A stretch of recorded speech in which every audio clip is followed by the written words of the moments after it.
চাষ হয়ে গেছে জমিটা, চাষটা আপনাদের দেখাতে পারিনি আমি তখন। যাচ্ছে ধানের বীজের এই পরিস্থিতি।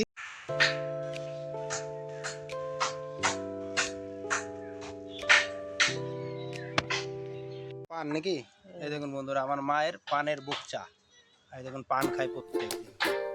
দেখুন পান খাই, বুকে ছোট্ট একটা দানা, আগে বড় বড় দানা খেত, বুকে বুকে কমিয়েছি। আর আমার জন্য ভাত বেড়ে রেখে দিয়েছে, আমার একটু দেরি হয়েছে খেতে, আমি একটু একটা কাজ করি, সেই কাজে গেছিলাম, এখান থেকে এসে এই ভাতগুলো সাজিয়ে রেখেছে।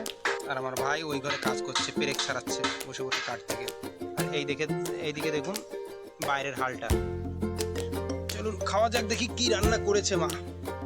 এটা হচ্ছে আলু কুমড়ো দিয়ে তরকারি। আর কি মাছ মা এটা? আচ্ছা, এটা সেই সিলভার, সেই বলতে আগের দিন সিলভার কাপ এনেছিলাম, আগের দিন বলতে কালকেই, সেখান থেকে কিছু ছিল, একটু বড় মাছ ছিল। সর্ষে দিয়ে লঙ্কা ভেজেছে দেখুন বন্ধুরা, আপনারা কে কে লঙ্কা ভাজা খেয়েছেন বলতে পারেন কমেন্টে। আর এটা হচ্ছে টক শাক ভাজা। টক শাক কি দিয়ে?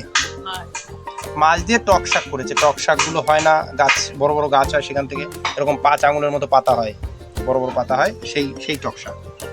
আর এটা হচ্ছে কুমড়ো ভাজা। আমি এইভাবে কুমড়ো ভাজাগুলো ভালো খাই, ওদের মা এইভাবে ভাজে। চলুন খাওয়া যাক তাহলে কি রান্না করেছে। এখন দুটো কুমড়ো ভাজা নিয়ে নিই বন্ধুরা, 3টে নিই। আর এখান থেকে নিয়ে নেবো কিছু লঙ্কা, আর একটু লঙ্কা নিয়ে নিলাম, ব্যাস। এবার এটা মাখিয়ে খাই দেখি। এখন এখানে বসে কাঠের থেকে পেরেক ছাড়াচ্ছে ভাই বসে বসে। অতগুলো আছে এখনো, আর এইগুলো ছাড়ানো হয়েছে। আর এই হচ্ছে জমির পরিস্থিতি। এখন এই পাইপে করে জল যাচ্ছে মেশিন থেকে, আর ধান লাগানো চলবে। আজকে চাষ হয়ে গেছে জমিটা, চাষটা আপনাদের দেখাতে পারিনি আমি তখন আমার কর্মস্থানে ছিলাম। এই যে জলটা যাচ্ছে, ধানের বীজের এই পরিস্থিতি। আর এই যে দেখুন জমিটা চাষ করে গেছে, পাওয়ার টিলার এসে চাষ করে গেছে, মিনি পাওয়ার টিলার দিয়ে আমার একটা দাদার আছে, চাষ করে গেছে জমিটা। এইটা চাষ হয়েছে, আর এই পাশের এইটা চাষ হয়েছে। এইটুকু ধান লাগানো হবে।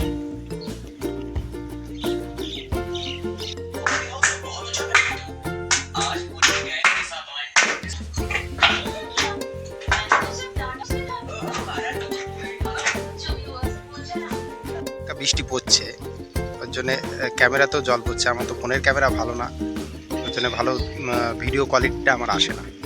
ধান যেদিন লাগাই সেদিন আপনাদের দেখানোর চেষ্টা করব আমাদের এখানে ধানটা কীভাবে লাগাই। মাঠের প্রকৃতি আমার ভালো লাগে, কিন্তু এইরকম যদি রোজ বৃষ্টি হয় বন্ধুরা, ভালো লাগে না, একদম বাজে অবস্থা।